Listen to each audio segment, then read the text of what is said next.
शरद पवार पर भारी पड़ते दिख रहे हैं अजीत पवार। अजीत खेमे में 35 से ज्यादा एमएलए पहुंचने की खबर सामने आ रही है, तो वहीं शरद पवार खेमे में अब तक सिर्फ 8 एमएलए ही पहुंचे हैं। 40 से ज्यादा एमएलए हमारे साथ है। छगन भुजबल का बयान, तो आपको बता चले दोनों ही पार्टियों की तरफ से मीटिंग तलब की गई थी।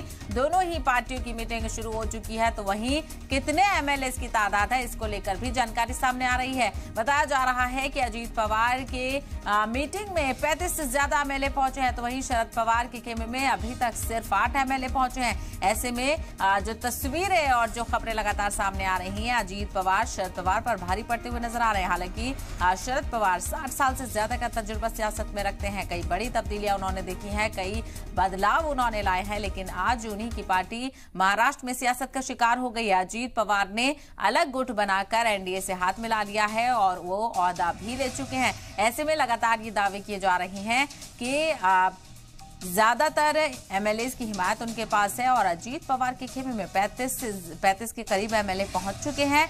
इसके अलावा शरद पवार ने भी मीटिंग का तलब की थी, एमएलए को बुलाया गया था, तो वहीं बताया जा रहा है कि 8 एमएलए अभी सिर्फ पहुंचे हैं। तो वहीं छगन भुजबल जो कि अजीत पवार के पाले में पहुंच गए हैं, उनका ये कहना है कि 40 से ज्यादा एमएलए हमारे साथ हैं, धीरे धीरे करके एमएलए की तादाद बढ़ती जाएगी। लेकिन दूसरी तरफ छगन भुजबल का ये बयान भी सामने आया है कि शरद पवार बुलाएंगे तो जरूर जाएंगे। उनका ये कहना है कि कई बार से मांग की जा रही थी, लेकिन महाराष्ट्र के बारे में शरद पवार नहीं सोच रहे हैं और अब अजीत पवार की बगावत के बाद लड़ाई अब एनसीपी पर दावेदारी तक पहुंच गई है। पार्टी के नाम और सिंबल पर दावे को लेकर शरद पवार और अजीत पवार दोनों गुटों ने अब ये भी फैसला किया है कि इसको लेकर कानूनी लड़ाई लड़ी जाएगी और इलेक्शन कमीशन का दरवाजा भी खटखटाया है। उधर दोनों ही ग्रुप्स का ताकत का मुजाहरा भी देखने को मिल रहा है। ये तस्वीरें आप देख सकते हैं अजीत पवार के खेमे की, ये तस्वीरें जहां पर मीटिंग तलब की गई थी और बड़ी तादाद में कारकुन वहां पर पहुंचे हैं।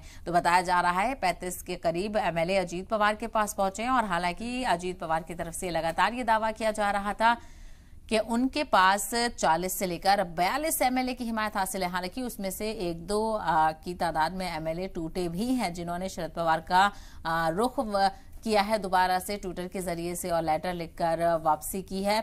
लेकिन अभी भी जो नतीजे और जो नंबर सामने आ रहे हैं इस मीटिंग के साथ साथ वो ये कह रहे हैं कि अजीत पवार शरद पवार पर भारी पड़ते हुए नजर आ रहे हैं। शरद पवार की मीटिंग में सिर्फ 8 एमएलए पहुंचे हैं, तो वहीं अजीत पवार की ग्रुप की मीटिंग में 35 के करीब एमएलए पहुंचे हैं। तो शरद पवार ने